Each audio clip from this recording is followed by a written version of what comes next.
Martin Luther King Jr., the whole story, narrated straight from Wikipedia, start to finish. Let's dive in. Early life and education. Birth. Michael King Jr. was born on January 15, 1929, in Atlanta, the second of three children of Michael King and Alberta King, née Williams. Alberta's father, Adam Daniel Williams, was a minister in rural Georgia, moved to Atlanta in 1893, and became pastor of the Ebenezer Baptist Church in the following year. Williams married Jenny Celeste Parks. Michael Sr. was born to sharecroppers James Albert and Delia King of Stockbridge, Georgia. He was likely of Mende, Sierra Leone, descent. He enrolled in Morehouse College to study for entry to the ministry. Michael Sr. and Alberta began dating in 1920 and married on November 25, 1926. Until Jenny's death in 1941, their home was on the second floor of Alberta's parents' home, where King was born. Michael Jr. had an older sister, Christine King Farris, and a younger brother, Alfred Daniel King. Shortly after marrying Alberta, King Sr. became assistant pastor of the Ebenezer Church. Senior Pastor Williams died in the spring of 1931, and that fall King Sr. took the role. With support from his wife, he raised attendance from 600 to several thousand. In 1934, the church sent King Sr. on a multinational trip, one of the stops being Berlin for the 5th Congress of the Baptist World Alliance, BWA. He also visited sites in Germany that are associated with the Reformation leader Martin Luther. In reaction to the rise of Nazism, the Congress of the BWA adopted in August 1934 a resolution saying, "This Congress deplores and condemns as a violation of the law of God the Heavenly Father all racial animosity and every form of oppression or unfair discrimination toward the Jews, toward colored people, or toward subject races in any part of the world." After returning home in August 1934, Michael Sr. changed his name to Martin Luther King and his 5-year-old son's name to Martin Luther King Jr. early childhood. At his childhood home, Martin Jr. and his 2 siblings read aloud the Bible as instructed by their father. After dinners, Martin Jr.'s grandmother Jenny, whom he affectionately referred to as Mama, told lively stories from the Bible. Martin Jr.'s father regularly used whippings to discipline his children, sometimes having them whip each other. Martin Sr. later remarked, "Martin Jr. was the most peculiar child whenever you whipped him. He'd stand there, and the tears would run down, and he'd never cry." Once, when Martin Jr. witnessed his brother A.D. emotionally upset his sister Christine, he took a telephone and knocked A.D. unconscious with it. When Martin Jr. and his brother were playing at their home, A.D. slid from a banister and hit Jenny, causing her to fall unresponsive. Martin Jr., believing her dead, blamed himself and attempted suicide by jumping from a second-story window, but rose from the ground after hearing that she was alive. Martin Jr. became friends with a white boy whose father owned a business across the street from his home. In September 1935, when the boys were about 6 years old, they started school. King had to attend a school for black children, Younger Street Elementary School, while his playmate went to a separate school for white children only. Soon afterwards, the parents of the white boy stopped allowing King to play with their son, stating to him, "We are white and you are colored." When King relayed this to his parents, they talked with him about the history of slavery and racism in America, which King would later say made him determined to hate every white person. His parents instructed him that it was his Christian duty to love everyone. Martin Jr. witnessed his father stand up against segregation and discrimination. Once, when stopped by a police officer who referred to Martin Sr. as boy, Martin Sr. responded sharply that Martin Jr. was a boy, but he was a man.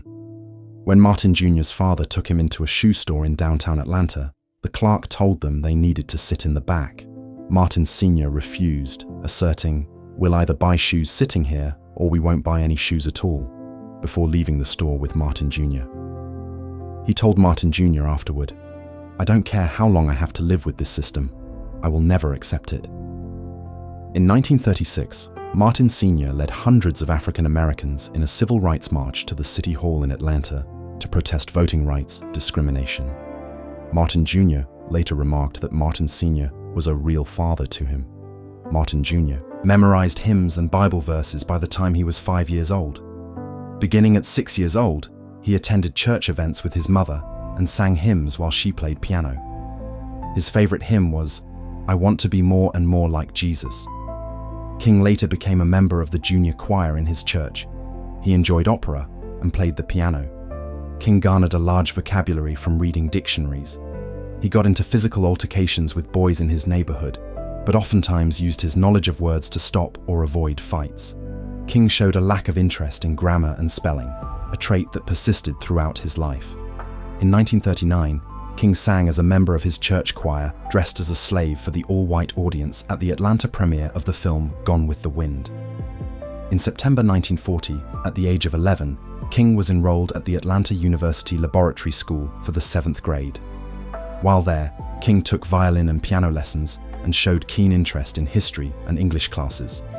On May 18, 1941, when King had sneaked away from studying at home to watch a parade, he was informed that something had happened to his maternal grandmother. After returning home, he learned she had a heart attack and died while being transported to a hospital. He took her death very hard and believed that his deception in going to see the parade may have been responsible for God taking her. King again jumped out of a second-story window at his home, but again survived. His father instructed him that Martin Jr. should not blame himself, and that she had been called home to God as part of God's plan. Martin Jr. struggled with this. Shortly thereafter, Martin Sr. decided to move the family to a 2-story brick home on a hill overlooking downtown Atlanta. Adolescence. As an adolescent, he initially felt resentment against whites due to the racial humiliation that he, his family, and his neighbors often had to endure. In 1942, when King was 13, he became the youngest assistant manager of a newspaper delivery station for the Atlanta Journal. In the same year, King skipped the 9th grade and enrolled in Booker T. Washington High School, where he maintained a B+ average. The high school was the only one in the city for African American students. Martin Jr. was brought up in a Baptist home. As he entered adolescence, he began to question the literalist teachings preached at his father's church. At the age of 13, he denied the bodily resurrection of Jesus during Sunday school. Martin Jr. said that he found himself unable to identify with the emotional displays from congregants who were frequent at his church. He doubted if he would ever attain personal satisfaction from religion. He later said of this point in his life, "Doubts began to spring forth unrelentingly." In high school, Martin Jr. became known for his public speaking ability, with a voice that had grown into an orotund baritone. He joined the school's debate team. King continued to be most drawn to history and English, and chose English and sociology as his main subjects. King maintained an abundant vocabulary. However, he relied on his sister Christine to help him with spelling, while King assisted her with math. King also developed an interest in fashion, commonly wearing polished patent leather shoes and tweed suits, which gained him the nickname Tweed or Tweedy among his friends. He liked flirting with girls and dancing.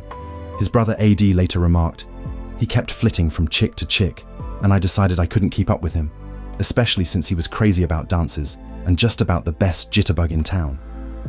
On April 13, 1944, in his junior year, King gave his first public speech during an oratorical contest. In his speech, he stated, "Black America still wears chains. The finest Negro is at the mercy of the meanest white man." King was selected as the winner of the contest. On the ride home to Atlanta by bus, he and his teacher were ordered by the driver to stand so that white passengers could sit. The driver of the bus called King a black son of a bitch. King initially refused, but complied after his teacher told him that he would be breaking the law if he did not. As all the seats were occupied, he and his teacher were forced to stand the rest of the way to Atlanta.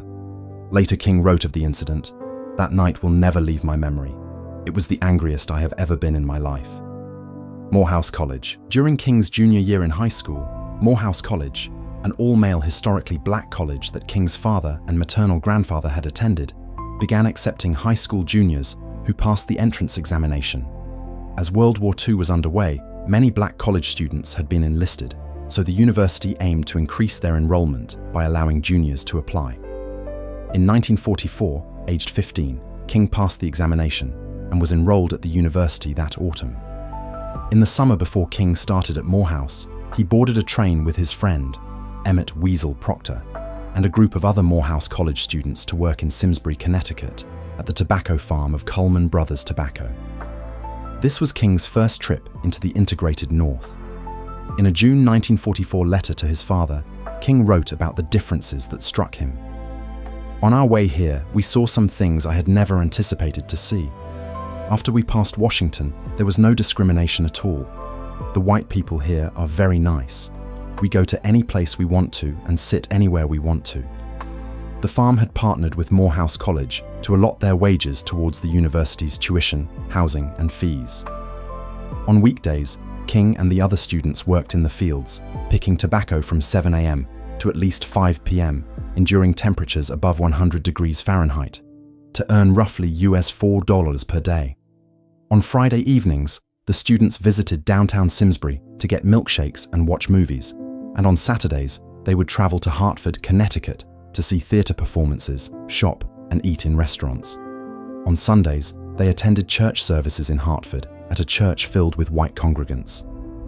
King wrote to his parents about the lack of segregation, relaying how he was amazed they could go to one of the finest restaurants in Hartford, and that Negroes and whites go to the same church. At Morehouse, King played freshman football. The summer before his last year there, in 1947, the 18-year-old King chose to enter the ministry. He would later credit the college's president, Baptist minister Benjamin Mays, with being his spiritual mentor. King had concluded that the church offered the most assuring way to answer an inner urge to serve humanity, and he made peace with the Baptist church, as he believed he would be a rational minister with sermons that were a respectful force for ideas, even social protest.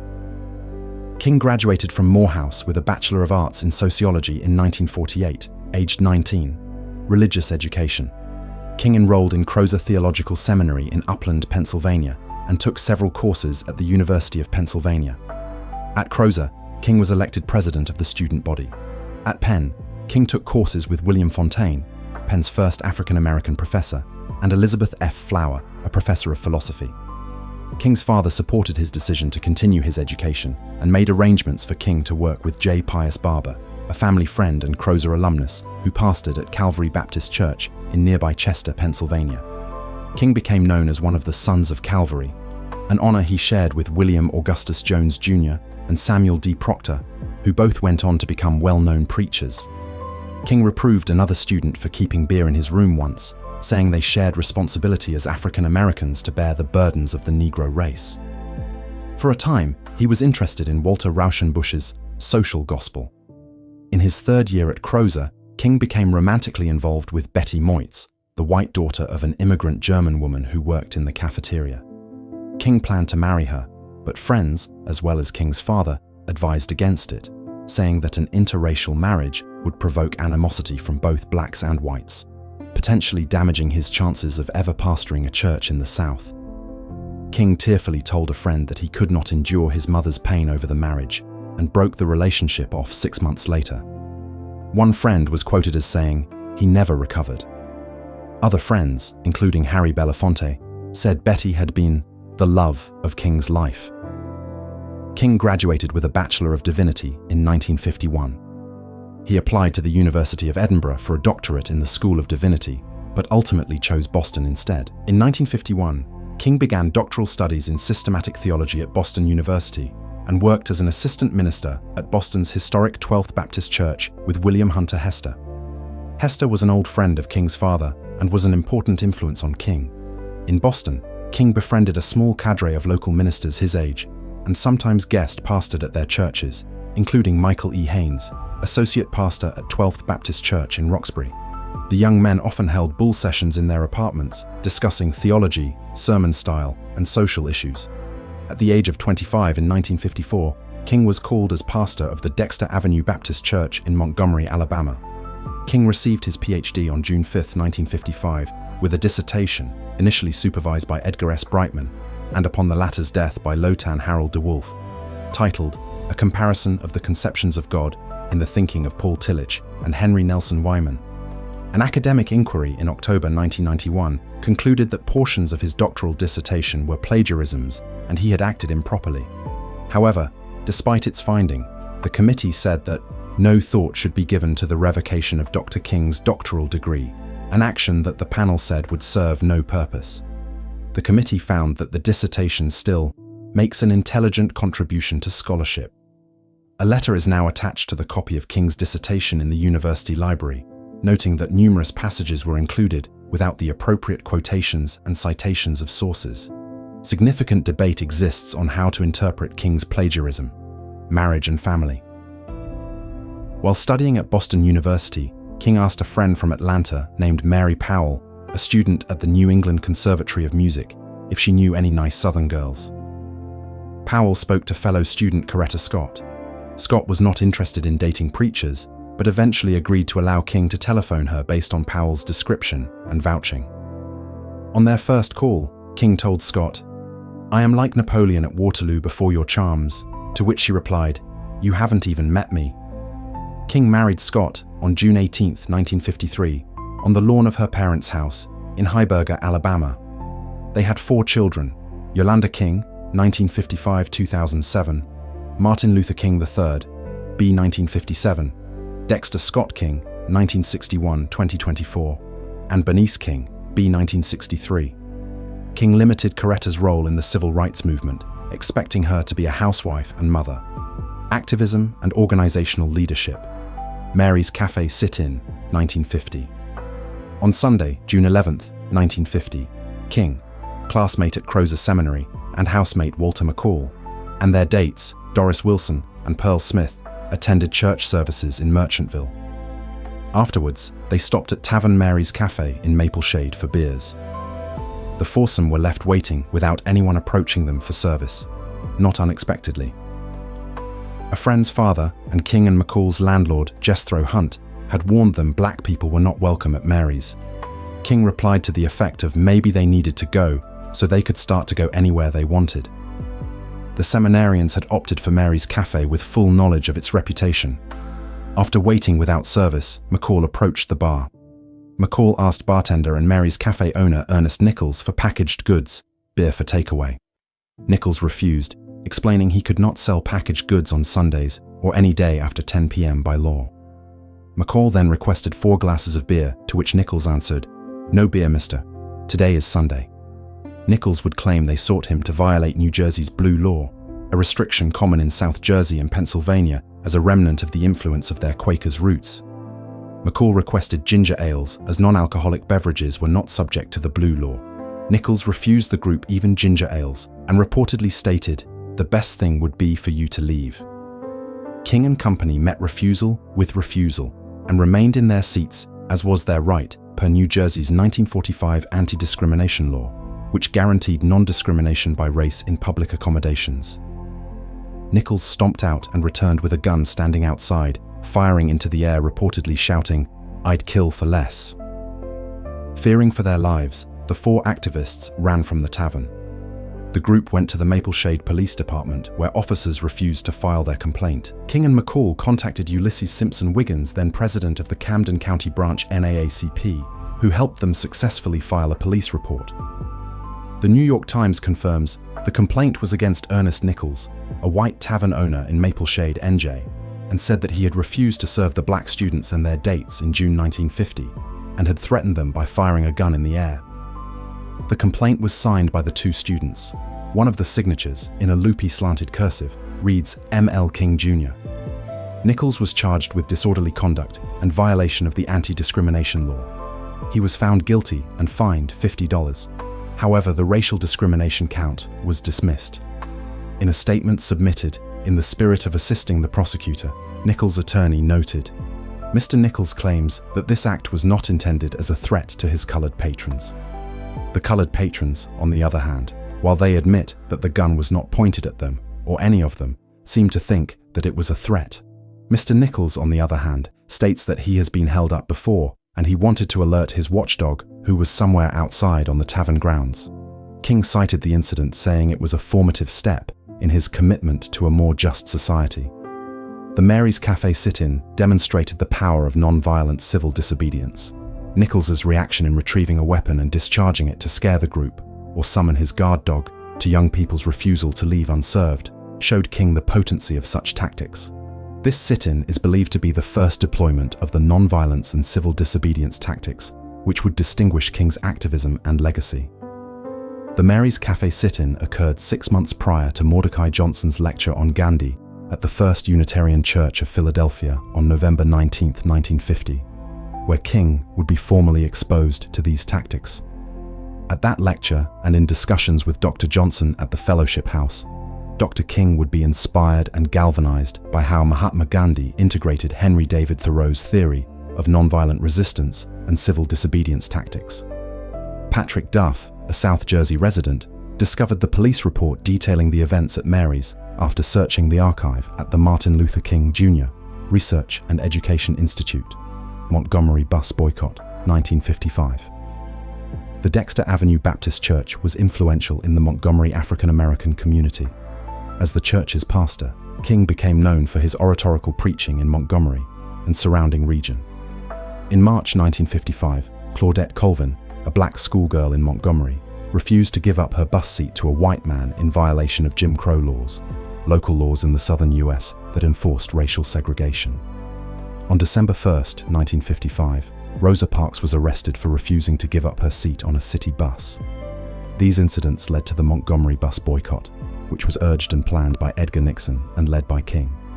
The other ministers asked him to take a leadership role because his relative newness to community leadership made it easier for him to speak out. King was hesitant, but decided to do so if no one else wanted it. The boycott lasted for 385 days, and the situation became so tense that King's house was bombed. King was arrested for traveling 30 miles per hour in a 25 miles per hour zone and jailed, which drew the attention of national media and increased King's public stature. The controversy ended when the US District Court issued a ruling in Browder v. Gale that prohibited racial segregation on Montgomery public buses. King's role in the bus boycott transformed him into a national figure and the best-known spokesman of the civil rights movement, Southern Christian Leadership Conference. In 1957, King, along with Christian ministers Ralph Abernathy, Fred Shuttlesworth, and Joseph Lowry, as well as Bayard Rustin and other activists, founded the Southern Christian Leadership Conference, SCLC. The group was created to harness the moral authority and organizing power of black churches to conduct nonviolent protests in the service of civil rights reform. The group was inspired by the crusades of evangelist Billy Graham, who befriended King, as well as the national organizing of the group and friendship, founded by King allies Stanley Levison and Ella Baker. King led the SCLC until his death. The SCLC's 1957 prayer pilgrimage for freedom was the first time King addressed a national audience. Harry Wachtel joined King's legal advisor, Clarence B. Jones, in defending 4 ministers of the SCLC in the libel case Abernathy et al. V. Sullivan. The case was litigated about the newspaper advertisement, "Heed Their Rising Voices." Wachtel founded a tax-exempt fund to cover the suit's expenses and assist the civil rights movement through more effective fundraising. King served as honorary president of this organization, named the Gandhi Society for Human Rights. In 1962, King and the Gandhi Society produced a document that called on President Kennedy to issue an executive order to deliver a blow to segregation as a kind of second emancipation proclamation. Kennedy did not execute the order. The FBI, under written directive from Attorney General Robert F. Kennedy, began tapping King's telephone line in the fall of 1963. Kennedy was concerned that public allegations of communists in the SCLC would derail the administration's civil rights initiatives. He warned King to discontinue these associations and felt compelled to issue the directive that authorized the FBI to wiretap King and other SCLC leaders. FBI Director J. Edgar Hoover feared the civil rights movement and investigated the allegations of communist infiltration. When no evidence emerged to support this, the FBI used the incidental details caught on tape over the next 5 years as part of its COINTELPRO program in attempts to force King out of his leadership position. King believed that organized, nonviolent protest against the system of Southern segregation, known as Jim Crow laws, would lead to extensive media coverage of the struggle for black equality. Journalistic accounts and televised footage of the daily indignities suffered by Southern blacks and of segregationist violence and harassment produced a wave of sympathetic public opinion that convinced most Americans that the civil rights movement was the most important political issue in the early 1960s. King organized and led marches for blacks' right to vote, desegregation, labor rights, and other basic civil rights. Most of these rights were successfully enacted into law with the Civil Rights Act of 1964 and the 1965 Voting Rights Act. The SCLC used tactics of nonviolent protest with success by strategically choosing the methods and places in which protests were carried out. There were often dramatic standoffs with segregationist authorities, who sometimes turned violent. Survived knife attack, 1958. On September 20, 1958, King was signing copies of his book, Stride Toward Freedom, in Blumstein's department store in Harlem, when Isola Curry, a mentally ill black woman who thought King was conspiring against her with communists, stabbed him in the chest with a letter opener. King underwent surgery by Aubrey de Lambert Maynard, Emile Neclario, and John W. V. Cordis. He remained hospitalized for weeks. Curry was later found mentally incompetent to stand trial. Accepting his doctor's advice, King, along with Coretta and Alabama State College history professor Lawrence D. Reddick, traveled to Europe, India, and the Middle East from February to March 1959 to recuperate. Upon returning to Montgomery, King agreed with the SCLC board to fire executive director John Lee Tilley, but hired co-founder Bayard Rustin to manage press relations. Atlanta sit-ins, prison sentence, and the 1960 elections. In December 1959, King announced his return to Atlanta at the request of the SCLC. In Atlanta, King served until his death as co-pastor with his father at the Ebenezer Baptist Church. Georgia Governor Ernest Vandiver expressed open hostility towards King's return and vowed to keep King under surveillance. On May 4, 1960, King drove writer Lillian Smith to Emory University when police stopped them. King was cited for driving without a license because he had not yet been issued a Georgia license. King's Alabama license was still valid, and Georgia law did not mandate any time limit for issuing a local license. King paid a fine but was unaware his lawyer agreed to a plea deal that included probation. Meanwhile, the Atlanta student movement had been acting to desegregate businesses and public spaces, organizing the Atlanta sit-ins from March 1960 onwards. In August, the movement asked King to participate in a mass October sit-in, timed to highlight how 1960s presidential election campaigns had ignored civil rights. The coordinated day of action took place on October 19th. King participated in a sit-in at the restaurant Inside Riches, Atlanta's largest department store, and was among the many arrested. The authorities released everyone over the next few days, except King. Invoking his probationary plea deal, Judge J. Oscar Mitchell sentenced King on October 25th to 4 months of hard labor. Before dawn the next day, King was transported to Georgia State Prison. The arrest and harsh sentence drew nationwide attention. Many feared for King's safety, as he started a sentence with people convicted of violent crimes, many white and hostile to his activism. Presidential candidates were asked to weigh in, at a time when parties were courting the support of Southern whites and their political leadership, including Governor Vandiver. Nixon, with whom King had a closer relationship before, declined to make a statement, despite a visit from Jackie Robinson requesting his intervention.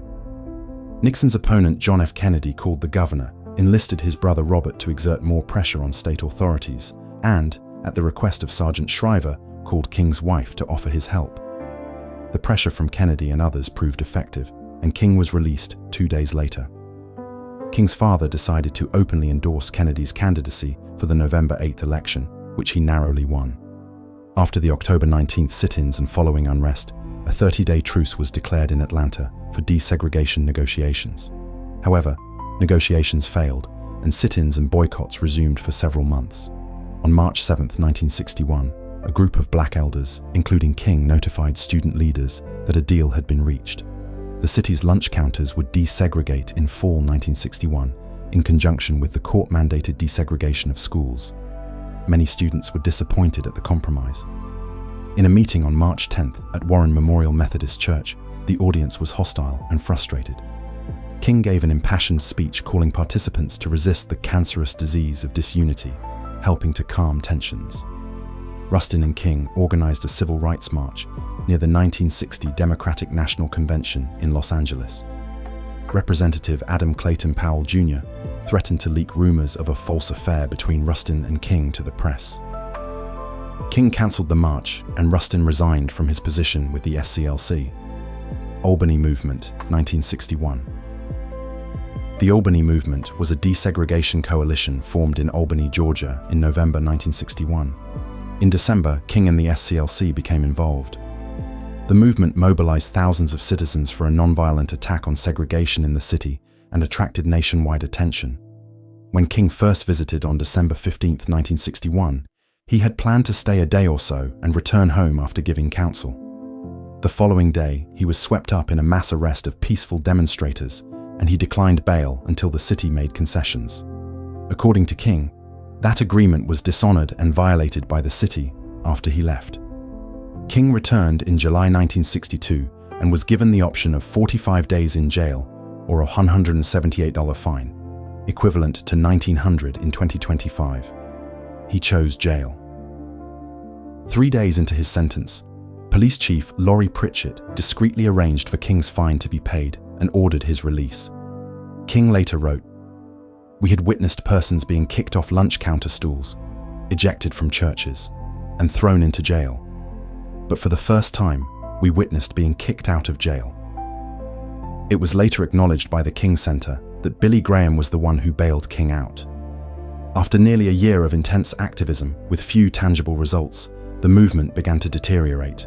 King requested a halt to all demonstrations and a day of penance to promote nonviolence and maintain the moral high ground. Divisions within the black community and the canny, low-key response by local government defeated efforts. Though the Albany effort proved a key lesson in tactics for King and the civil rights movement, the national media was highly critical of King's role in the defeat, and the SCLC's lack of results contributed to a growing gulf between the organization and the more radical SNCC. After Albany, King sought to choose engagements for the SCLC in which he could control the circumstances, rather than entering into pre-existing situations. Birmingham Campaign, 1963. In April 1963, the SCLC began a campaign against racial segregation and economic injustice in Birmingham, Alabama. The campaign used nonviolent but intentionally confrontational tactics, developed in part by Wyatt T. Walker. Black people in Birmingham, organizing with the SCLC, occupied public spaces with marches and sit-ins, openly violating laws that they considered unjust. King's intent was to provoke mass arrests and create a situation so crisis-packed that it will inevitably open the door to negotiation. The campaign's early volunteers did not succeed in shutting down the city or in drawing media attention to the police's actions. Over the concerns of an uncertain King, SCLC strategist James Bevel changed the course of the campaign by recruiting children and young adults to join the demonstrations. Newsweek called this strategy a children's crusade. The Birmingham Police Department, led by Eugene Bull Connor, used high-pressure water jets and police dogs against protesters, including children. Footage of the police response was broadcast on national television, shocking many white Americans and consolidating black Americans behind the movement. Not all demonstrators were peaceful, despite the avowed intentions of the SCLC. In some cases, bystanders attacked the police, who responded with force.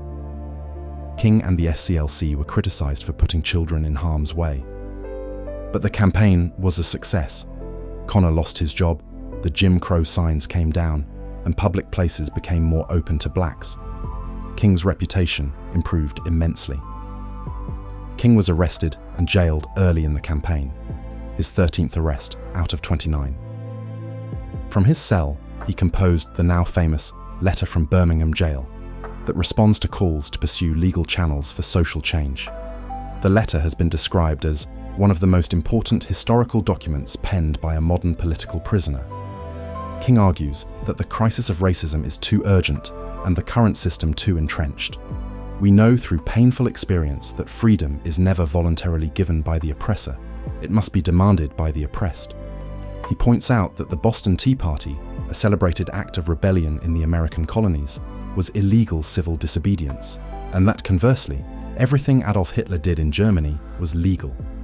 Walter Reuther, president of the United Auto Workers, arranged for $160,000 to bail out King and his fellow protesters.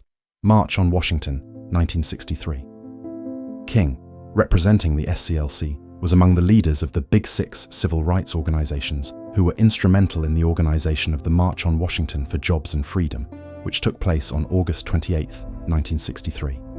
The other leaders and organizations comprising the Big Six were Roy Wilkins from the National Association for the Advancement of Colored People, Whitney Young, National Urban League, A. Philip Randolph, Brotherhood of Sleeping Car Porters, John Lewis, SNCC, and James L. Farmer Jr., Congress of Racial Equality. Bayard Rustin's open homosexuality, support of socialism, and former ties to the Communist Party USA caused many white and African American leaders to demand King distance himself, which King agreed to do. However, he did collaborate in the 1963 March on Washington, for which Rustin was the primary organizer.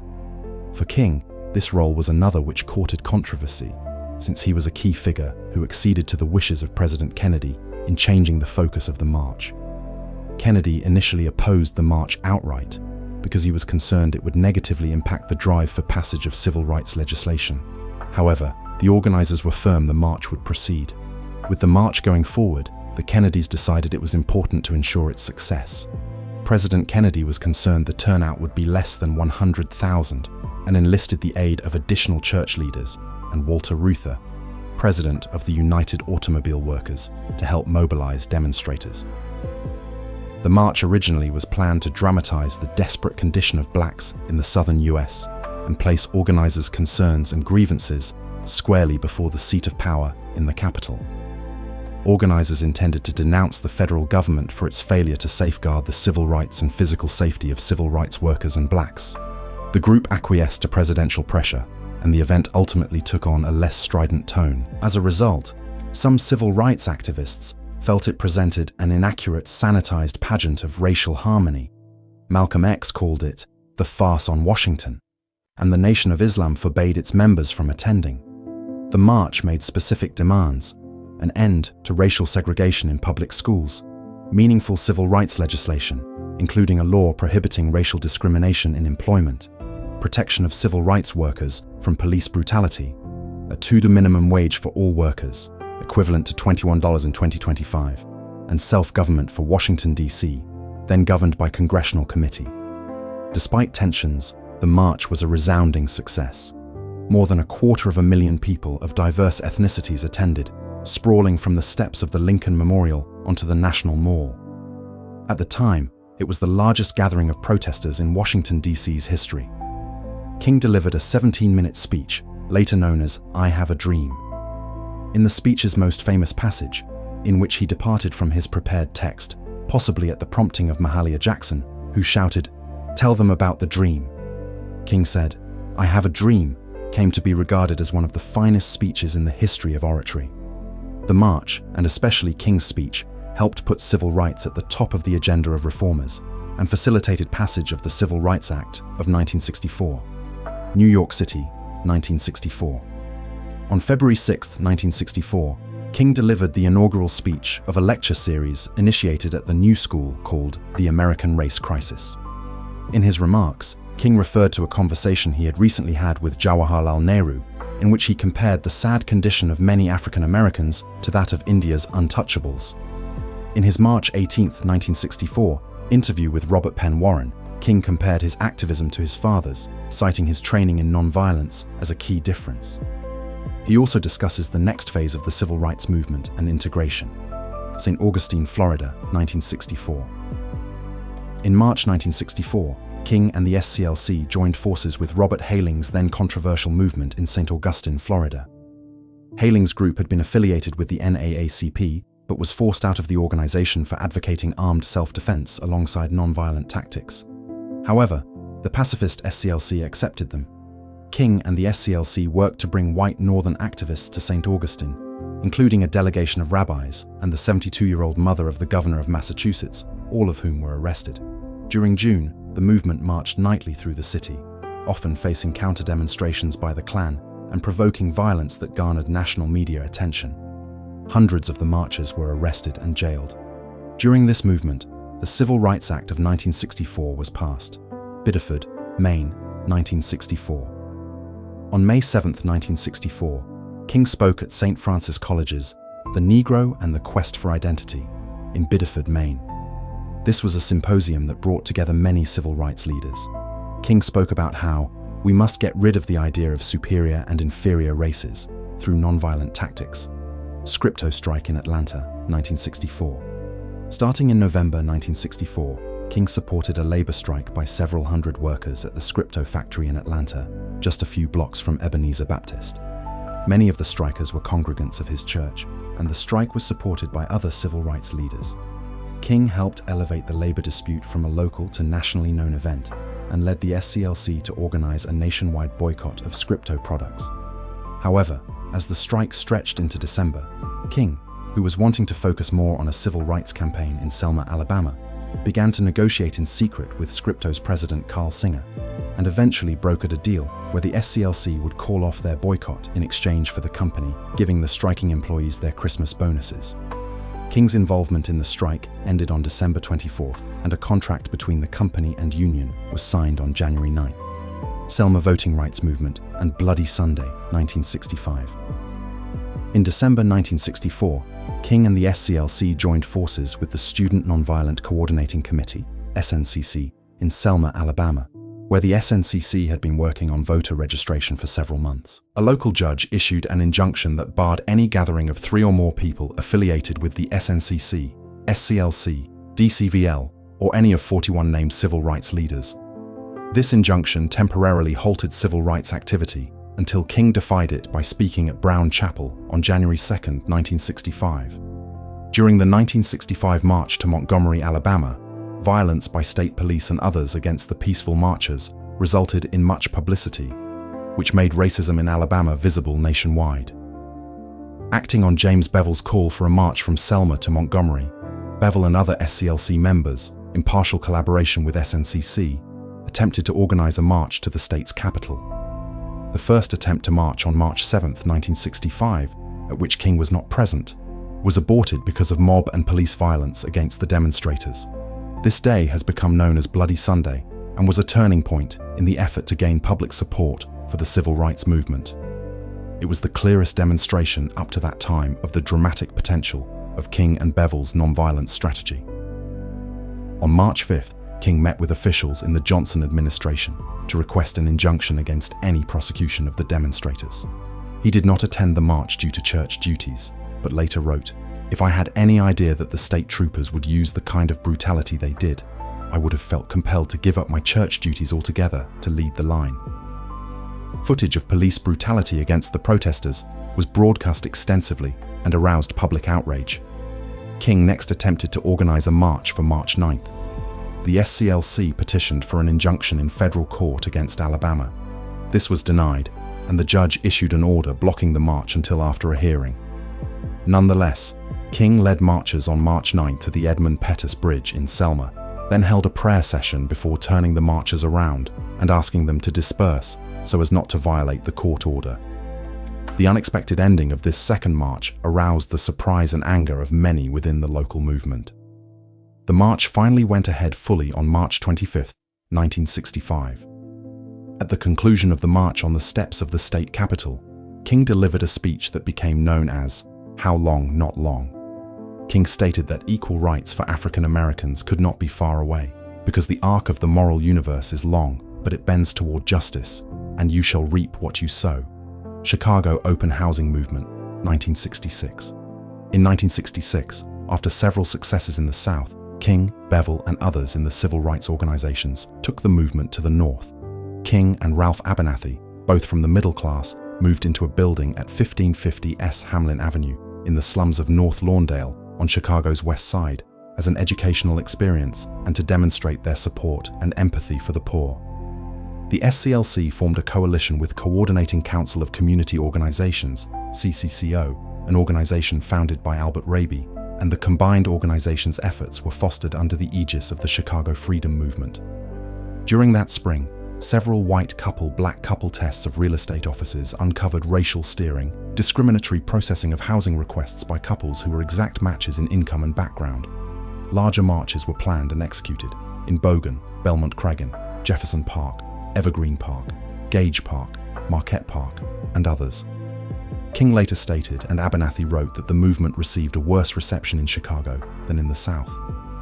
Marches, especially the one through Marquette Park on August 5, 1966, were met by thrown bottles and screaming throngs. Rioting seemed very possible. King's beliefs militated against his staging a violent event, and he negotiated an agreement with Mayor Richard J. Daley to cancel a march to avoid the violence he feared would result. King was hit by a brick during one march, but continued to lead marches in the face of personal danger. When King and his allies returned to the South, they left Jesse Jackson, a seminary student who had previously joined the movement in the South, in charge of their organization. Jackson continued their struggle for civil rights by organizing the Operation Breadbasket movement that targeted chain stores that did not deal fairly with blacks. A 1967 CIA document declassified in 2017 downplayed King's role in the black militant situation in Chicago, with a source stating that King sought at least constructive, positive projects. Opposition to the Vietnam War. King was long opposed to American involvement in the Vietnam War, but at first avoided the topic in speeches to avoid interference with civil rights goals that criticism of President Johnson's policies might have created. At the urging of SCLC's former Director of Direct Action, and now the head of the Spring Mobilization Committee to End the War in Vietnam, James Bevel, and inspired by the outspokenness of Muhammad Ali, King eventually agreed to publicly oppose the war, as opposition was growing among the public. During an April 1967 appearance at the New York City Riverside Church, King delivered a speech titled "Beyond Vietnam, A Time to Break Silence." He spoke against America's role in the war, arguing the US was in Vietnam to occupy it as an American colony, and calling the US government the greatest purveyor of violence in the world today. He connected the war with economic injustice, arguing that the country needed serious moral change. A true revolution of values will soon look uneasily on the glaring contrast of poverty and wealth. With righteous indignation, it will look across the seas and see individual capitalists of the West investing huge sums of money in Asia, Africa, and South America, only to take the profits out with no concern for the social betterment of the countries, and say, "This is not just." King opposed the war because it took resources away from social welfare at home. A nation that continues year after year to spend more money on military defense than on programs of social uplift is approaching spiritual death. He stated that North Vietnam did not begin to send in any large number of supplies or men until American forces had arrived in the tens of thousands, and accused the US of having killed 1 million Vietnamese, mostly children. King also criticized American opposition to North Vietnam's land reforms. King's opposition cost him significant support among white allies, including Johnson, Billy Graham, union leaders, and powerful publishers. "The press is being stacked against me," King said, complaining of what he described as a double standard that applauded his nonviolence at home, but deplored it when applied toward little brown Vietnamese children. Life magazine called the speech demagogic slander that sounded like a script for Radio Hanoi, and the Washington Post declared that King had diminished his usefulness to his cause, his country, his people. The Beyond Vietnam speech reflected King's evolving political advocacy in his later years, which paralleled the teachings of the Progressive Highlander Research and Education Center, with which he was affiliated. King began to speak of the need for fundamental changes in the American political and economic situation, and more frequently expressed his opposition to the war and his desire to see a redistribution of resources to correct injustice. He guarded his language in public to avoid being linked to communism, but in private sometimes spoke of his support for democratic socialism. King stated in Beyond Vietnam that true compassion is more than flinging a coin to a beggar. It comes to see that an edifice which produces beggars needs restructuring. King quoted a US official who said that from Vietnam to Latin America, the country was on the wrong side of a world revolution.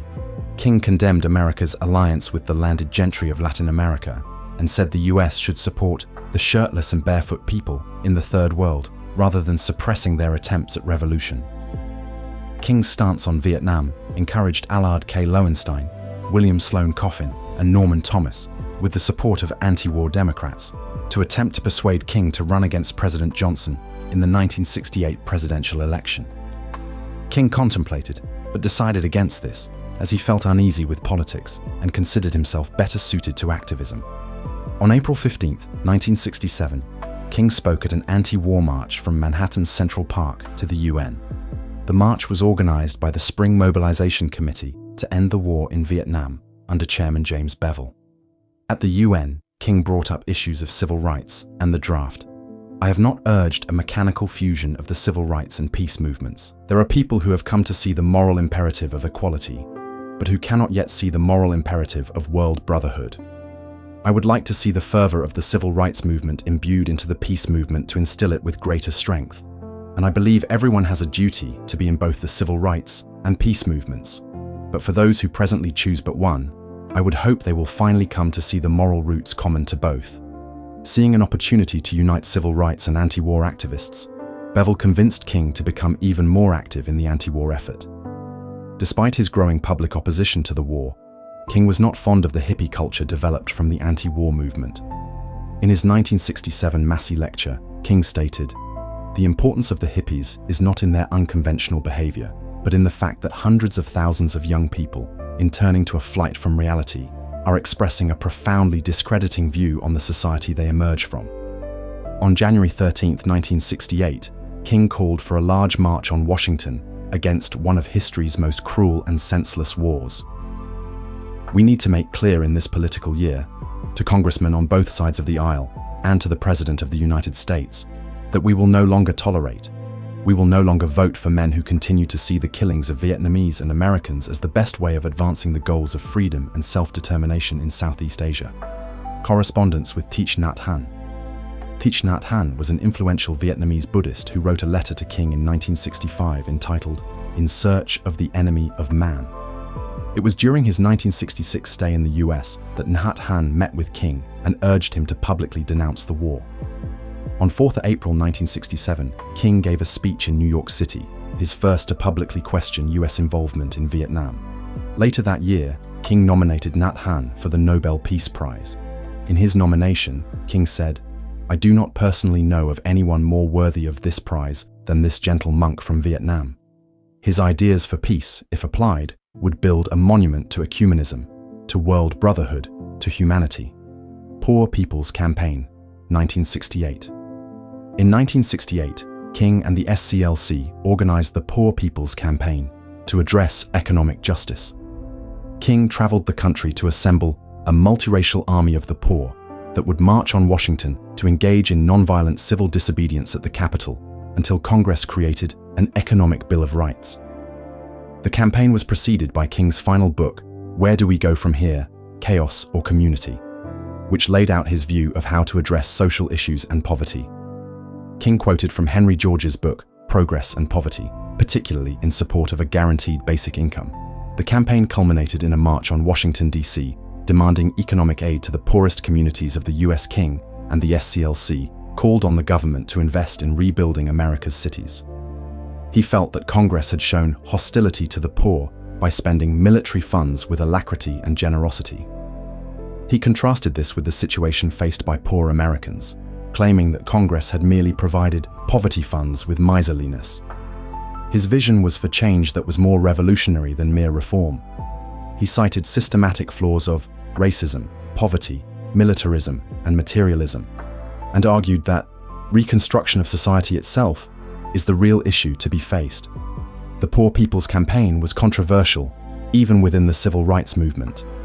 Rustin resigned from the march, stating that the goals of the campaign were too broad, that its demands were unrealizable, and that he thought that these campaigns would accelerate repression on the poor and the black. Global policy. King was one of the signatories of the agreement to convene a convention for drafting a world constitution. As a result, in 1968, a World Constituent Assembly convened to draft and adopt the Constitution for the Federation of Earth, Assassination and Aftermath. On March 29, 1968, King went to Memphis, Tennessee, in support of the black sanitation workers, who were represented by American Federation of State, County, and Municipal Employees, AFS-CME, Local 1733. The workers had been on strike since March 12th for higher wages and better treatment. In one incident, black street repairmen received pay for 2 hours when they were sent home because of bad weather, but white employees were paid for the full day. On April 3rd, King addressed a rally and delivered his "I've Been to the Mountaintop" address at Mason Temple. King's flight to Memphis had been delayed by a bomb threat against his plane. In reference to the bomb threat, King said, "And then I got to Memphis, and some began to say the threats, or talk about the threats that were out. What would happen to me from some of our sick white brothers? Well, I don't know what will happen now. We've got some difficult days ahead. But it doesn't matter with me now, because I've been to the mountaintop. And I don't mind. Like anybody, I would like to live a long life. Longevity has its place. But I'm not concerned about that now. I just want to do God's will, and He's allowed me to go up to the mountain, and I've looked over, and I've seen the promised land. I may not get there with you, but I want you to know tonight that we, as a people, will get to the promised land. So, I'm happy tonight. I'm not worried about anything. I'm not fearing any man. Mine eyes have seen the glory of the coming of the Lord. King was booked in room 306 at the Lorraine Motel in Memphis. Ralph Abernathy, who was present at the assassination, testified to the United States House Select Committee on Assassinations that King and his entourage stayed at room 306 so often that it was known as the King Abernathy Suite. According to Jesse Jackson, who was present, King's last words were spoken to musician Ben Branch, who was scheduled to perform that night at an event King was attending. Ben, make sure you play Take My Hand, Precious Lord in the meeting tonight. Play it real pretty. King was fatally shot by James Earl Ray at 6:01 p.m., Thursday, April 4, 1968, as he stood on the motel's second-floor balcony. The bullet entered through his right cheek, smashing his jaw, then traveled down his spinal cord before lodging in his shoulder. Abernathy heard the shot from inside the motel room and ran to the balcony to find King on the floor. After emergency surgery, King died at St. Joseph's Hospital at 7:05 p.m. According to biographer Taylor Branch, King's autopsy revealed that though only 39 years old, he had the heart of a 60-year-old, which Branch attributed to stress. King was initially interred in Southview Cemetery in South Atlanta, but in 1977, his remains were transferred to a tomb on the site of the Martin Luther King Jr. National Historical Park. Aftermath. The assassination led to race riots in Washington, D.C., Chicago, Baltimore, Louisville, Kansas City, and dozens of other cities. Presidential candidate Robert F. Kennedy was on his way to Indianapolis for a campaign rally when he was informed of King's death. He gave a short, improvised speech to the gathering of supporters, informing them of the tragedy and urging them to continue King's ideal of nonviolence. The following day, he delivered a prepared response in Cleveland. James Farmer Jr. and other civil rights leaders also called for nonviolent action, while the more militant Stokely Carmichael called for a more forceful response. The city of Memphis quickly settled the strike on terms favorable to the sanitation workers. The plan to set up a shantytown in Washington, D.C. was carried out soon after the April 4th assassination. Criticism of King's plan was subdued in the wake of his death, and the SCLC received an unprecedented wave of donations to carry it out. The campaign officially began in Memphis on May 2nd at the hotel where King was murdered. Thousands of demonstrators arrived on the National Mall and stayed for 6 weeks, establishing a camp they called Resurrection City. President Johnson tried to quell the riots by making telephone calls to civil rights leaders, mayors and governors, and told politicians that they should warn the police against the unwarranted use of force. "I'm not getting through," Johnson told his aides. "They're all holding up like generals in a dugout getting ready to watch a war." Johnson declared April 7th a national day of mourning for King. Vice President Hubert Humphrey attended King's funeral on behalf of the president, as there were fears that Johnson's presence might incite protests and perhaps violence. At his widow's request, King's last sermon at Ebenezer Baptist Church, given on February 4th, 1968, was played at the funeral. "I'd like somebody to mention that day that Martin Luther King Jr. tried to give his life serving others. I'd like for somebody to say that day that Martin Luther King Jr. tried to love somebody. I want you to say that day that I tried to be right on the war question. I want you to be able to say that day that I did try to feed the hungry. I want you to be able to say that day that I did try in my life to clothe those who were naked. I want you to say on that day that I did try in my life to visit those who were in prison. And I want you to say that I tried to love and serve humanity. Yes, if you want to say that I was a drum major. Say that I was a drum major for justice. Say that I was a drum major for peace. I was a drum major for righteousness. And all of the other shallow things will not matter. I won't have any money to leave behind. I won't have the fine and luxurious things of life to leave behind. But I just want to leave a committed life behind." His friend Mahalia Jackson sang his favorite hymn, "Take My Hand, Precious Lord," at the funeral. The assassination helped to spur the enactment of the Civil Rights Act of 1968. 2 months after King's death, James Earl Ray, on the loose from a previous prison escape, was captured at London Heathrow Airport while trying to reach white-ruled Rhodesia on a false Canadian passport. He was using the alias Ramon George Sneyd. Ray was quickly extradited to Tennessee and charged with King's murder. He confessed on March 10, 1969, though he recanted this confession 3 days later. On the advice of his attorney, Percy Foreman, Ray pleaded guilty to avoid the possibility of the death penalty. He was sentenced to a 99-year prison term. Ray later claimed a man he met in Montreal, Quebec, with the alias Raoul was involved, and that the assassination was the result of a conspiracy. He spent the remainder of his life attempting, unsuccessfully, to withdraw his guilty plea and secure the trial he never had. Ray died in 1998 at age 70. Allegations of conspiracy. Ray's lawyers maintained he was a scapegoat, similar to the way that John F. Kennedy's assassin, Lee Harvey Oswald, is seen by conspiracy theorists. Supporters of this assertion said that Ray's confession was given under pressure and that he had been threatened with the death penalty. They admitted that Ray was a thief and burglar, but claimed that he had no record of committing violent crimes with a weapon. However, prison records in different US cities have shown that he was incarcerated on numerous occasions for armed robbery. In a 2008 interview with CNN, Jerry Ray, the younger brother of James Earl Ray, claimed that James was smart and was sometimes able to get away with armed robbery. "I never been with nobody as bold as he is," Jerry said. "He just walked in and put that gun on somebody. It was just like it's an everyday thing." Those suspecting a conspiracy point to the 2 successive ballistics tests which proved that a rifle, similar to Ray's Remington Game Master, had been the murder weapon. Those tests did not implicate Ray's specific rifle. Witnesses near King said that the shot came from another location, from behind thick shrubbery near the boarding house, which had been cut away in the days following the assassination, and not from the boarding house window. However, Ray's fingerprints were found on various objects in the bathroom, where it was determined the gunfire came from. An examination of the rifle containing Ray's fingerprints determined that at least one shot was fired from the firearm at the time of the assassination. In 1997, King's son, Dexter Scott King, met with Ray and publicly supported Ray's efforts to obtain a new trial.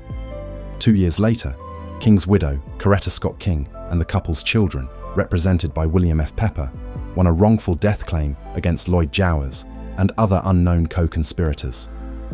Jowers claimed to have received $100,000 to arrange King's assassination. The jury found Jowers to be complicit in a conspiracy and that government agencies were party to the assassination.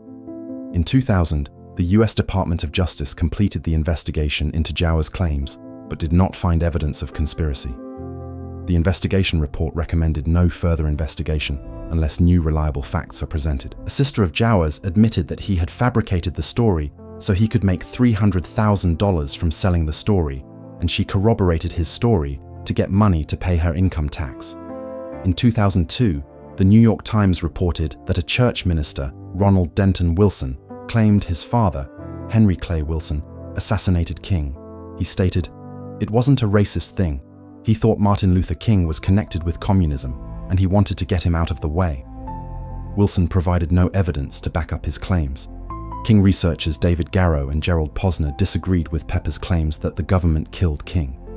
In 2003, Pepper published a book about the investigation and trial, as well as his representation of James Earl Ray in his bid for a trial. James Bevel also disputed the argument that Ray acted alone, stating, "There is no way a 10-cent white boy could develop a plan to kill $1 million black man." In 2004, Jesse Jackson stated, "The fact is, there were saboteurs to disrupt the march, and within our own organization, we found a very key person who was on the government payroll.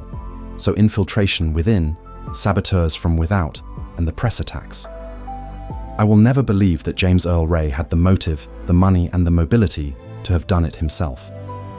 Our government was very involved in setting the stage for, and I think the escape route for James Earl Ray."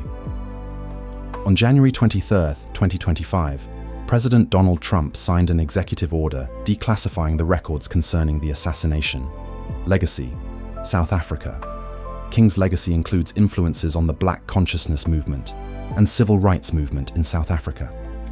King's work was cited by, and served as, an inspiration for South African leader Albert Luthuli, who fought for racial justice in his country during apartheid, and was later awarded the Nobel Peace Prize. United Kingdom. John Hume, the former leader of the Social Democratic and Labour Party, cited King's legacy as quintessential to the Northern Ireland civil rights movement and the signing of the Good Friday Agreement, calling him one of my great heroes of the century. The Martin Luther King Fund and Foundation in the UK was set up as a charity on December 30th, 1969, after King's assassination and following a visit to the UK in 1969 by his widow, Coretta King. The foundation's first chairman, Canon John Collins, stated that the foundation was to be an active UK national campaign for racial equality, its work also to include community projects in areas of social need and education. International Personnel, IP, an employment agency, was formed in 1970 out of the foundation's base in Balham to find employment for professionally qualified black people. In its first year, the agency placed 10% of its applicants in jobs equal to their ability. The Balham training scheme operated an evening school with lecturers in typing, shorthand, English and math. The foundation was removed from the Charity Commission list on November 18, 1996, as it had ceased to exist. The Northumbria and Newcastle Universities Martin Luther King Peace Committee still exists to honour King's legacy, as represented by his final visit to the UK to receive an honorary degree from Newcastle University in 1967. Northumbria and Newcastle remain centres for the study of Martin Luther King and the US civil rights movement. Inspired by King's vision, the committee undertakes a range of activities across the UK to build cultures of peace. In 2017, Newcastle University unveiled a bronze statue of King to celebrate the 50th anniversary of his honorary doctorate ceremony. The Students' Union also voted to rename their bar Luther's. United States. King has become an icon in the history of American liberalism and American progressivism. His main legacy was to secure progress on civil rights in the US. Just days after King's assassination, Congress passed the Civil Rights Act of 1968. Title 8 of the Act, commonly known as the Fair Housing Act, prohibited discrimination in housing and housing-related transactions on the basis of race, religion, or national origin, later expanded to include sex, familial status, and disability. This legislation was seen as a tribute to King's struggle in his final years to combat residential discrimination. The day following King's assassination, teacher Jane Elliott conducted her first Blue Eyes, Brown Eyes exercise with her class of elementary school students to help them understand King's death as it related to racism. King's wife, Coretta Scott King, was active in matters of social justice and civil rights until her death in 2006. The same year that King was assassinated, she established the King Center in Atlanta, Georgia, dedicated to preserving his legacy and the work of championing nonviolent conflict resolution and tolerance worldwide. Their son, Dexter King, who died in 2024, served as the center's chairman until 2010. In 2010, Martin Luther King III became president. In 2012, King's youngest child, Bernice King, became the CEO. Daughter Yolanda King, who died in 2007, was a motivational speaker, author, and founder of Higher Ground Productions, an organization specializing in diversity training. King family members disagree about his views about LGBTQ people. King's widow Coretta said that she believed her husband would have supported them. However, King's youngest child, Bernice, said that he would have been opposed to gay marriage. King himself, in a 1958 advice column written for Ebony, called homosexuality a problem and suggested that it could be resolved through psychiatric treatment. Martin Luther King Jr. Day. Beginning in 1971, cities and states established annual holidays to honor King. On November 2, 1983, President Ronald Reagan signed a bill creating a federal holiday to honor King. Observed for the first time on January 20, 1986, it is called Martin Luther King Jr. Day. Following President George H.W. Bush's 1992 proclamation, the holiday is observed on the third Monday of January each year, near the time of King's birthday. On January 17, 2000, for the first time, Martin Luther King Jr. Day was officially observed in all 50 US states. Arizona, 1992, New Hampshire, 1999, and Utah, 2000, were the last states to recognize the holiday. Utah previously celebrated the holiday under the name Human Rights Day. Veneration. King was canonized by Archbishop Timothy Paul of the Holy Christian Orthodox Church on September 9, 2016. His feast day was set as April 4th, the date of his assassination. King is also honored with a lesser feast on the liturgical calendar of the Episcopal Church on April 4th or January 15th, the anniversary of his birth. The Evangelical Lutheran Church in America commemorates King liturgically on January 15th. Ideas, influences, and political stances. Christianity. As a Christian minister, King's main influence was Jesus Christ and the Christian Gospels, which he frequently cited in his speeches. King's faith was strongly based in the Golden Rule, loving God above all and loving your enemies. His nonviolent thought was also based in the injunction to turn the other cheek in the Sermon on the Mount, and Jesus' teaching of putting the sword back into its place, Matthew 26:52. In his letter from Birmingham jail, King urged action consistent with what he describes as Jesus' extremist love, and also quoted numerous other Christian pacifist authors.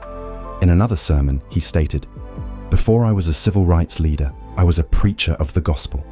This was my first calling, and it still remains my greatest commitment. You know, actually all that I do in civil rights I do because I consider it a part of my ministry. I have no other ambitions in life but to achieve excellence in the Christian ministry. I don't plan to run for any political office. I don't plan to do anything but remain a preacher. And what I'm doing in this struggle, along with many others, grows out of my feeling that the preacher must be concerned about the whole man."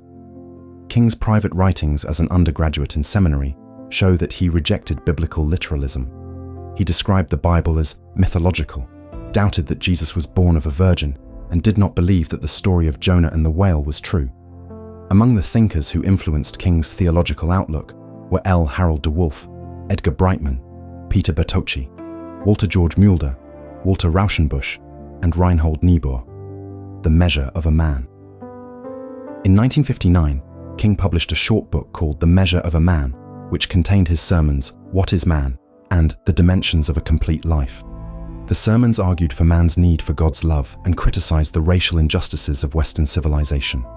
Nonviolence. African-American civil rights activist Bayard Rustin was King's first regular advisor on nonviolence. King was also advised by the white activists Harris Wofford and Glenn Smiley. Rustin and Smiley came from the Christian pacifist tradition, and Wofford and Rustin both studied Mahatma Gandhi's teachings. Rustin had applied nonviolence with the Journey of Reconciliation campaign in the 1940s, and Wofford had been promoting Gandhism to Southern blacks since the early 1950s.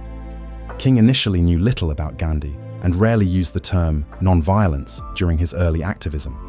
King initially believed in and practiced self-defense, even obtaining guns to defend against possible attackers. The pacifists showed him the alternative of nonviolent resistance, arguing that this would be a better means to accomplish his goals. King then vowed to no longer personally use arms. In a chapter of Stride Toward Freedom, King outlined his understanding of nonviolence, which seeks to win an opponent to friendship rather than to humiliate or defeat him. The chapter draws from an address by Wofford, with Rustin and Stanley Levison also providing guidance and ghostwriting. King was inspired by Gandhi and his success with nonviolent activism, and as a theology student, King described Gandhi as being one of the individuals who greatly reveal the working of the Spirit of God. King had, for a long time, wanted to take a trip to India.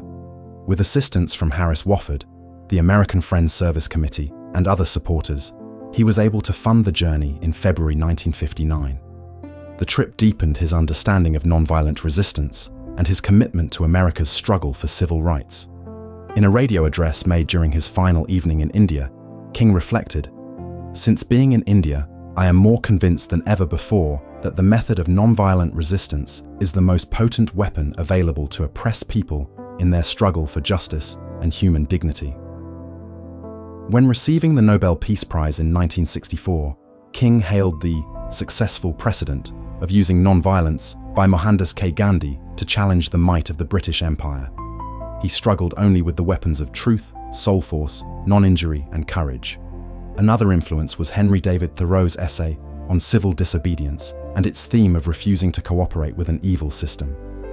He also was greatly influenced by the works of Protestant theologians Reinhold Niebuhr and Paul Tillich, and said that Walter Rauschenbusch's Christianity and the social crisis left an indelible imprint on his thinking by giving him a theological grounding for his social concerns.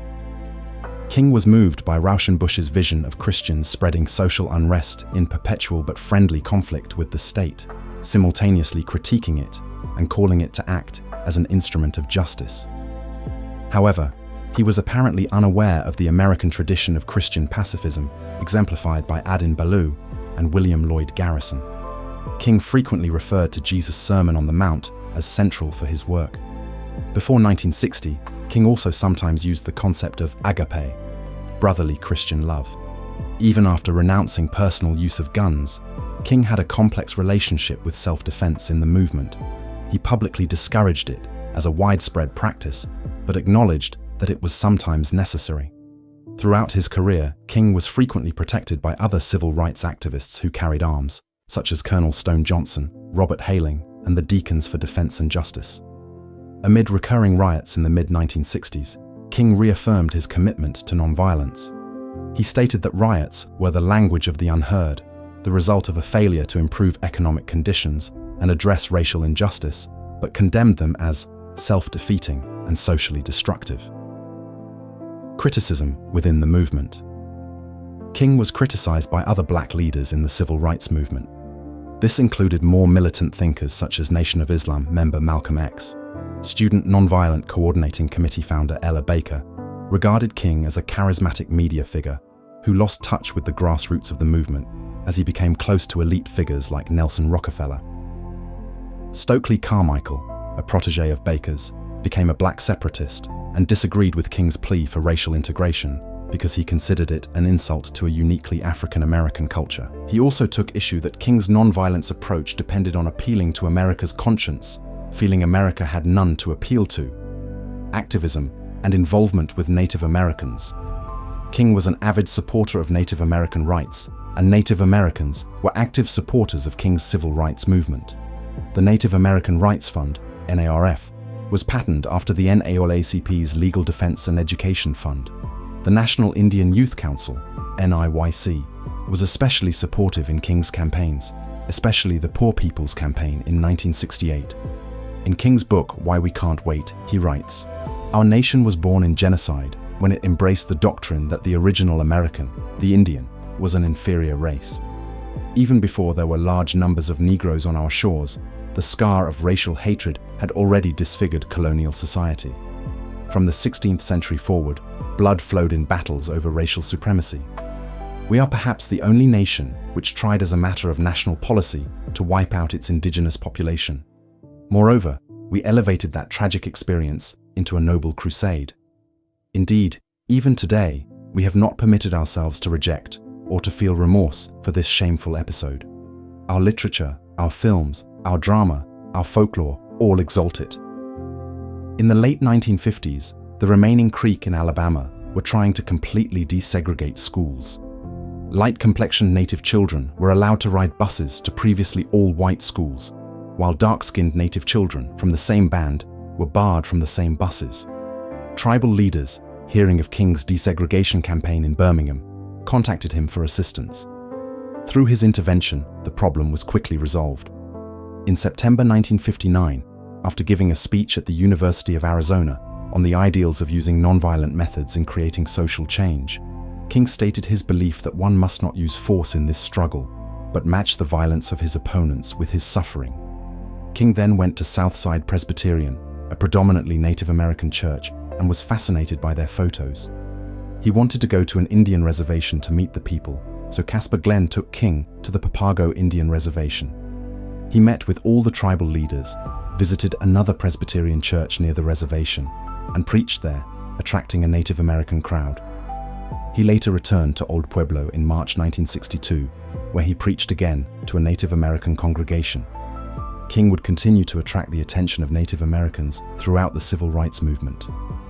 During the 1963 March on Washington, there was a sizable Native American contingent, including many from South Dakota and from the Navajo Nation. King was a major inspiration, along with the civil rights movement, of the Native American rights movement of the 1960s and many of its leaders.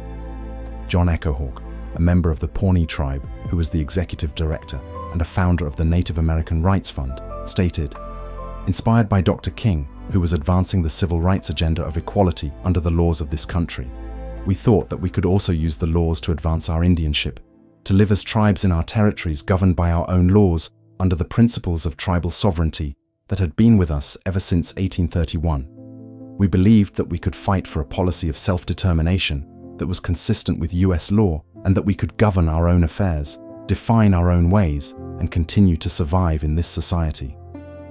Politics. As the leader of the SCLC, King maintained a policy of not publicly endorsing a US political party or candidate.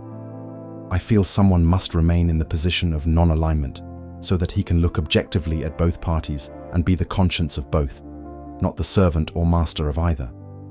In a 1958 interview, he expressed his view that neither party was perfect, saying, "I don't think the Republican Party is a party full of the Almighty God, nor is the Democratic Party. They both have weaknesses, and I'm not inextricably bound to either party." King did praise Democratic Senator Paul Douglas of Illinois as being the greatest of all senators because of his fierce advocacy for civil rights causes. King critiqued both parties' performance on promoting racial equality. "Actually, the Negro has been betrayed by both the Republican and the Democratic Party. The Democrats have betrayed him by capitulating to the whims and caprices of the Southern Dixiecrats. The Republicans have betrayed him by capitulating to the blatant hypocrisy of reactionary right-wing Northern Republicans. And this coalition of Southern Dixiecrats and right-wing reactionary Northern Republicans defeats every bill and every move towards liberal legislation in the area of civil rights." Although King never publicly supported a political party or candidate for president, in a letter to a civil rights supporter in October 1956, he said that he had not decided whether he would vote for Democrat Adlai Stevenson II or Republican Dwight D. Eisenhower at the 1956 presidential election, but that, in the past, "I always voted the Democratic ticket." In his autobiography, King says that in 1960, he privately voted for Democratic candidate John F. Kennedy. "I felt that Kennedy would make the best president. I never came out with an endorsement. My father did, but I never made one." King adds that he likely would have made an exception to his non-endorsement policy for a second Kennedy term, saying, "Had President Kennedy lived, I would probably have endorsed him in 1964. In 1964, King urged his supporters and all people of goodwill to vote against Republican Senator Barry Goldwater for president, saying that his election would be a tragedy and certainly suicidal almost for the nation and the world. King believed Robert F. Kennedy would make for a good president, but also believed that he wouldn't beat Johnson in the 1968 Democratic Party presidential primaries. He also expressed support for the possible presidential candidacies of Republicans Nelson Rockefeller, George Romney, and Charles Percy. King rejected both laissez-faire capitalism and communism. King had read Marx while at Morehouse, but rejected communism because of its materialistic interpretation of history that denied religion, its ethical relativism, and its political totalitarianism. He stated that one focused too much on the individual, while the other focused too much on the collective. In a 1952 letter to Coretta Scott, he said, "I imagine you already know that I am much more socialistic in my economic theory than capitalistic." In one speech, he stated that something is wrong with capitalism and said, "There must be a better distribution of wealth, and maybe America must move toward a democratic socialism." King further said that capitalism has outlived its usefulness and failed to meet the needs of the masses. King was critical of American culture, saying, "When machines and computers, profit motives and property rights are considered more important than people, the giant triplets of racism, materialism, and militarism are incapable of being conquered, and that America must undergo a radical revolution of values." King considered that in America, the problem is that we all too often have socialism for the rich and rugged free enterprise capitalism for the poor. Compensation. King stated that Black Americans, as well as other disadvantaged Americans, should be compensated for historical wrongs. In an interview conducted for Playboy in 1965, he said that granting Black Americans only equality could not realistically close the economic gap between them and whites. King said that he did not seek a full restitution of wages lost to slavery, which he believed impossible, but proposed a government compensatory program of $50 billion over 10 years to all disadvantaged groups. He posited that the money spent would be more than amply justified by the benefits that would accrue to the nation through a spectacular decline in school dropouts, family breakups, crime rates, illegitimacy, swollen relief rolls, rioting, and other social evils. He presented this idea as an application of the common law regarding settlement of unpaid labor, but clarified that he felt that the money should not be spent exclusively on blacks. He stated, "It should benefit the disadvantaged of all races." Television. Actress Nichelle Nichols planned to leave the science fiction television series Star Trek in 1967 after its first season. She changed her mind after talking to King, who was a fan of the show. King explained that her character signified a future of greater racial cooperation. King told Nichols, "You are our image of where we're going. You're 300 years from now, and that means that's where we are, and it takes place now. Keep doing what you're doing. You are our inspiration." As Nichols recounted, Star Trek was one of the only shows that King and his wife Coretta would allow their little children to watch. And I thanked him, and I told him I was leaving the show. All the smile came off his face, and he said, "Don't you understand, for the first time, we're seen as we should be seen. You don't have a black role, you have an equal role." The series creator, Gene Roddenberry, was deeply moved upon learning of King's support. State surveillance and coercion, FBI surveillance and wiretapping. FBI Director J. Edgar Hoover personally ordered surveillance of King, with the intent to undermine his power as a civil rights leader. The Church Committee, a 1975 investigation by the US Congress, found that, from December 1963 until his death in 1968, Martin Luther King Jr. was the target of an intensive campaign by the Federal Bureau of Investigation to neutralize him as an effective civil rights leader. In the fall of 1963, the FBI received authorization from Attorney General Robert F. Kennedy to proceed with wiretapping of King's phone lines, purportedly due to his association with Stanley Levison. The Bureau informed President John F. Kennedy. He and his brother unsuccessfully tried to persuade King to dissociate himself from Levison, a New York lawyer who had been involved with Communist Party USA. Although Robert Kennedy only gave written approval for limited wiretapping of King's telephone lines on a trial basis for a month or so, Hoover extended the clearance so his men were unshackled to look for evidence in any areas of King's life they deemed worthy. The Bureau placed wiretaps on the home and office phone lines of both Levison and King, and bugged King's rooms in hotels as he traveled across the country.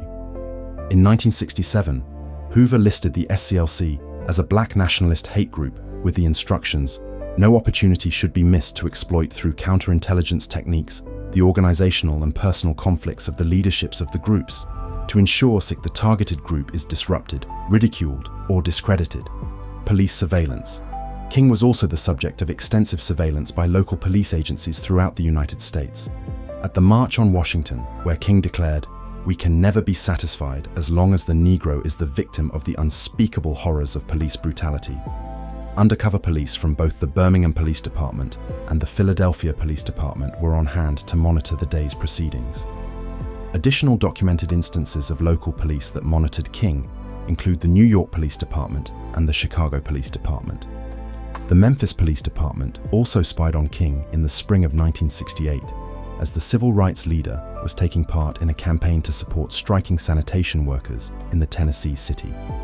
A fire station was located across from the Lorraine Motel, next to the boarding house in which James Earl Ray was staying. Police officers were stationed in the fire station to keep King under surveillance. Agents were watching King at the time he was shot. Immediately following the shooting, officers rushed to the motel. Morel McCullough, an undercover police officer, was the first person to administer first aid to King.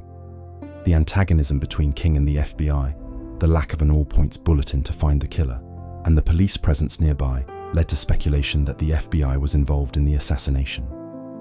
NSA monitoring of King's communications. In a secret operation codenamed Minaret, the National Security Agency monitored the communications of leading Americans, including King, who were critical of the US war in Vietnam. A review by the NSA itself concluded that Minaret was disreputable, if not outright illegal. Allegations of communism. For years, Hoover had been suspicious of potential influence of communists in social movements such as labor unions and civil rights. Hoover directed the FBI to track King in 1957 and the SCLC when it was established. Due to the relationship between King and Stanley Levison, the FBI feared Levison was working as an agent of influence over King, in spite of its own reports in 1963 that Levison had left the party and was no longer associated in business dealings with them. Another King lieutenant, Jack Odell, was also linked to the Communist Party by sworn testimony before the House Un-American Activities Committee, HUAC. Despite the extensive surveillance, by 1976, the FBI had acknowledged that it had not obtained any evidence that King himself or the SCLC were actually involved with any communist organizations. For his part, King adamantly denied having any connections to communism. In a 1965 Playboy interview, he stated that there are as many communists in this freedom movement as there are Eskimos in Florida. He argued that Hoover was following the path of appeasement of political powers in the South, and that his concern for communist infiltration of the civil rights movement was meant to aid and abet the salacious claims of Southern racists and the extreme right-wing elements. Hoover replied by saying that King was the most notorious liar in the country. After his "I Have a Dream" speech, the FBI described King as the most dangerous and effective Negro leader in the country. It alleged that he was knowingly, willingly and regularly cooperating with and taking guidance from communists. The attempts to prove that King was a communist were related to the feeling of many segregationists that blacks in the South were content with the status quo, but had been stirred up by communists and outside agitators. King said that the Negro Revolution is a genuine revolution, born from the same womb that produces all massive social upheavals, the womb of intolerable conditions and unendurable situations. CIA surveillance. CIA files declassified in 2017 revealed that the agency was investigating possible links between King and communism after a Washington Post article dated November 4, 1964, claimed he was invited to the Soviet Union and that Ralph Abernathy, as spokesman for King, refused to comment on the source of the invitation. Mail belonging to King and other civil rights activists was intercepted by the CIA program Ch'ti-Lingual. Allegations of adultery. The FBI attempted to discredit King through revelations regarding his private life. FBI surveillance, some of it since made public, attempted to demonstrate that he had extramarital affairs. The FBI distributed reports regarding such affairs to the executive branch, friendly reporters, potential coalition partners, and funding sources of the SCLC, and King's family. The Bureau sent anonymous letters to King threatening to reveal information about his affairs. The FBI King letter sent to King just before he received the Nobel Peace Prize read, in part, "The American public, the church organizations that have been helping, Protestants, Catholics and Jews, will know you for what you are, an evil beast. So will others who have backed you. You are done. King, there is only one thing left for you to do. You know what it is. You have just 34 days in which to do. This exact number has been selected for a specific reason. It has definite practical significance. You are done. There is but one way out for you. You better take it before your filthy, fraudulent self is bared to the nation." The letter was accompanied by a tape recording, excerpted from FBI wiretaps, of several of King's extramarital liaisons. King interpreted this package as an attempt to drive him to suicide, although William Sullivan, then head of the Domestic Intelligence Division, argued it may have only been intended to convince Dr. King to resign from the SCLC. Upon the release of the full letter in 2014, Yale history professor Beverly Gage noted in a New York Times article that the claim that the FBI simply meant to push King out, not induce suicide, was a possibility, pointing out that another uncovered portion of the note praises older leaders like the NAACP executive director Roy Wilkins, urging King to step aside and let other men lead the civil rights movement. King refused to succumb to the FBI's threats. In 1977, District Court Judge John Lewis Smith Jr. ordered the recorded audio tapes and written transcripts resulting from the FBI's electronic surveillance of King between 1963-68 to be sealed from public access in the National Archives until 2027. In 2019, an FBI file emerged on which a handwritten note alleged that King looked on, laughed, and offered advice as one of his friends raped a woman. Historians who have examined this notional evidence have dismissed it as highly unreliable. David Garrow, a King biographer, wrote that the suggestion that he either actively tolerated or personally employed violence against any woman, even while drunk, poses so fundamental a challenge to his historical stature as to require the most complete and extensive historical review possible. Garrow's reliance on a handwritten note appended to a typed report is considered poor scholarship by other authorities. The professor of American Studies at the University of Nottingham, Peter Ling, pointed out that Garrow was excessively credulous, if not naive, in accepting the accuracy of FBI reports during a period when it was undertaking an operation to attempt to discredit King. Professors Jean Theoharis, Barbara Ransby, Nathan Connolly, and Glenda Gilmore have expressed reservations about Garrow's scholarship. Theo Harris commented, "Most scholars I know would penalize graduate students for doing this. It is not the first time the rigor of Garrow's work has been called into serious question." Claiborne Carson, King biographer and overseer of the Dr. King records at Stanford University, states that he came to the opposite conclusion of Garrow. None of this is new. Garrow is talking about a recently added summary of a transcript of a 1964 recording from the Willard Hotel that others, including Mrs. King, have said they did not hear Martin's voice on it. The added summary was 4 layers removed from the actual recording. This supposedly new information comes from an anonymous source in a single paragraph in an FBI report. You have to ask, how could anyone conclude King looked at a rape from an audio recording in a room where he was not present? The tapes that could confirm or refute the allegation are scheduled to be declassified in 2027. In his 1989 autobiography, And the Walls Came Tumbling Down, Ralph Abernathy stated that King had a weakness for women, although they all understood and believed in the biblical prohibition against sex outside of marriage. It was just that he had a particularly difficult time with that temptation. In a later interview, Abernathy said he only wrote the term womanizing, that he did not specifically say King had extramarital sex, and that the infidelities were emotional rather than sexual. Abernathy criticized the media for sensationalizing the statements he wrote about King's affairs, such as the allegation King had a sexual affair the night before he was assassinated. In his 1986 book, Bearing the Cross, Garrow wrote about affairs, including one woman King saw almost daily. According to Garrow, that relationship increasingly became the emotional centerpiece of King's life, but it did not eliminate the incidental couplings of King's travels. He alleged that King explained his affairs as a form of anxiety reduction. Garrow asserted that King's supposed promiscuity caused him painful and at times overwhelming guilt. King's wife, Coretta, appeared to have accepted his affairs with equanimity, saying once that, "All that other business just doesn't have a place in the very high-level relationship we enjoyed." Shortly after Bearing the Cross was released, civil rights author Howell Raines gave the book a positive review, but opined that Garrow's allegations about King's sex life were sensational, and stated that Garrow was amassing facts rather than analyzing them. That's the complete article. If you made it this far, you'll love the rest of the channel. Subscribe for a new Wikipedia deep dive every single day. The next video is on screen now, and if there's a topic you want narrated, drop it in the comments. Thanks for watching.